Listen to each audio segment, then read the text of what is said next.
Hey guys, so patch 5.16 just happened and it was a huge patch. It's kind of the world's patch. Now this patch is way too big for me to do a usual rundown on it, so what I'm going to do instead is the 5 most impactful changes in this patch, so hopefully you can go into your games and nothing will catch you off guard. So the biggest change of this patch was probably to the 3 Juggernaut champions. Okay, no wait, 4 Juggernaut champions. So you have the 3 reworked ones, the Skarner, the Mordekaiser, the Darius, and then you have the 4th one, Garen. Garen's change wasn't that big, like it tweaked him a little bit, but it didn't really make too much difference to the overall champion. So the biggest one out of these 3 that were changed is probably going to be Skarner. So he's going to be the biggest change this patch. Now the big changes to him were one to his passive, so crystals now spawn on the map, and if you cap them then he gains 100 movement speed, some attack speed that scales, and it restores some mana while he's near them. Now most of his kit and what he does actually remain the same apart from his passive like we just said, and also his E. Now it still slows, but also if it hits someone then its next attack against them will damage them and it will stun them for a second. Now the big thing here is that yes, obviously a stun is really cool, but also you can chain your stun, so you can stun someone for that second and then grab them with your ultimate after and keep them there for another almost 2 seconds. It's actually kind of funny because I think he's ridiculously overpowered right now and he is my biggest change this patch, but I actually have less to say about him than all the others here.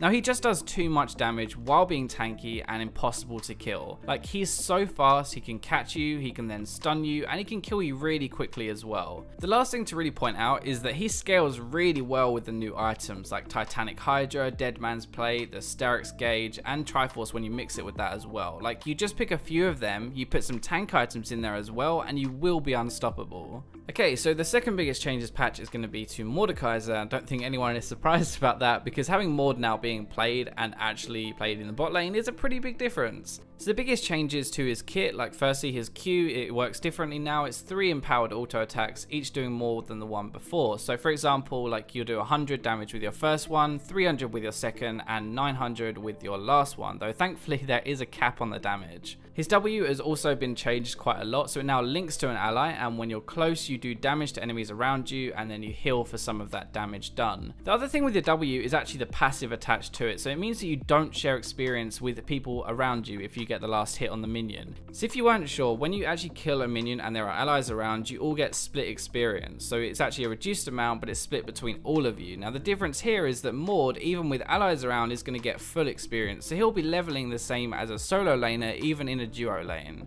The final difference is with his ultimate. Now the ultimate itself is the same, but it's the interaction with Dragon, and that's the other reason that Mordekaiser is bot right now. So if Mord does any damage to the dragon and your team gets it, then you get a ghost dragon, and yes, this is really cool, it's good for team fights, but it's very slow, and honestly it's better just for sieging a tower. Like it does a lot of damage and it's really hard to kill and stop. Now Mord will work in other lanes, he'll work top and he'll work mid as well, but honestly he just does a crazy amount of damage right now and he can basically build whatever he wants. Like his base damage is really high, he scales almost equally from AD and AP, like you can do whatever and you're probably still going to carry. So what I think is actually the third biggest change is one of the new items and not anything to do with a champion specifically. So Steris Gauge, it gives health and it boosts base attack damage, and the passive also means that once you've taken a certain amount of damage you'll receive more base AD and a shield as well. So your base AD is your AD before you've added any bonus from your items, and it's actually different to almost every other item. The cool thing with this is that the sheen damage that you get from Triforce etc is based on your base AD and not your bonus. So with this item your sheen procs will be doing a ton more damage. Now it's not just that ton of damage either, it actually makes you tanky, and with the passive this item is just ridiculous. Like you already have the bonus just from the item, then you get even more base AD and suddenly you're a killing machine. There are 2 champions specifically that really synergize with this item that I think of, and they are Aurelia and Jax. Now not only are they going to be doing more damage with that 25% bonus AD, but when they get low they can pop their stun, or with Jax you can pop your E, and then you can turn and you can burst like crazy because you'll have that shield and you'll have that added bonus AD again. Now the reason I think this is such a big change is because anyone who rushes a Triforce now has just had a huge buff. So you rush your Triforce, then you get Steris after, and suddenly you have health and a butt ton of damage. Like it's great for split pushing and it's great for team fighting, and before you'd have to really choose, like either you go tanky for team fights or you build damage to split push. Now you can just build Steris and you can do both, and that's kind of ridiculous.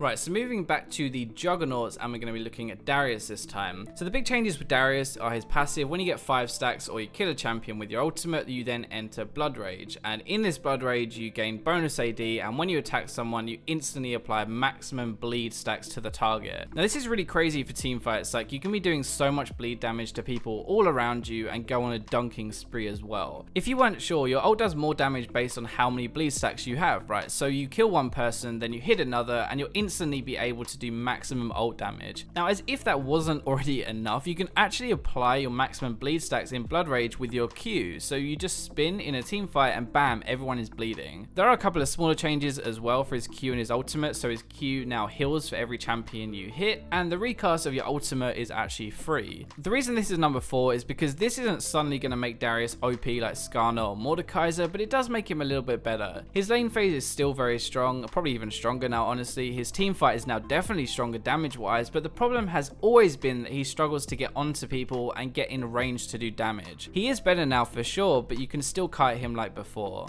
So for the 5th biggest changes patch, there could be a lot of different things, but I'm going to go with this one. I'm going to go with Lee Sin, and also kind of the interaction with Titanic Hydra. Now the big changes for Lee Sin are on his passive. You get 20 energy on the first attack and 10 on the second, instead of it being split 15-15. And for his ultimate, if you're hit by the person that is kicked back, then you take bonus damage based on their bonus health, so the health they have from their items. Now the passive actually makes a big difference. It's a lot better for dueling. Like, in a fight, it's hard to get both attacks off before using another spell, but now you only really need one of those autos and you won't run out of energy as easily. The biggest reason for this 5th spot is because of the ultimate, and there are basically 2 playstyles with Lee, right? You either kick a carry back into your team, or you protect your carry by kicking the tank away. Now this change means that if you kick a tank back into the enemy team, then you'll be doing a ton of damage if it hits anyone, and it just makes his team fighter easier and a bit better as well. Now Lee Sin was already good. I think his early game is amazing, and this just makes him even stronger 1v1 and gives him a better late game as well. Now the other change that helps him as well is the Titanic Hydra. So the big changes with this, it's basically like a Hydra before, except it now has health instead of life steal. Now this is really good for Lee Sin because it means he can build some damage, but it also makes him tanky as well, which is like the best of both worlds.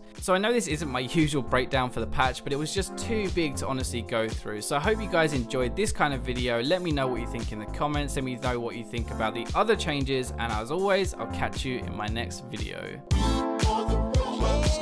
We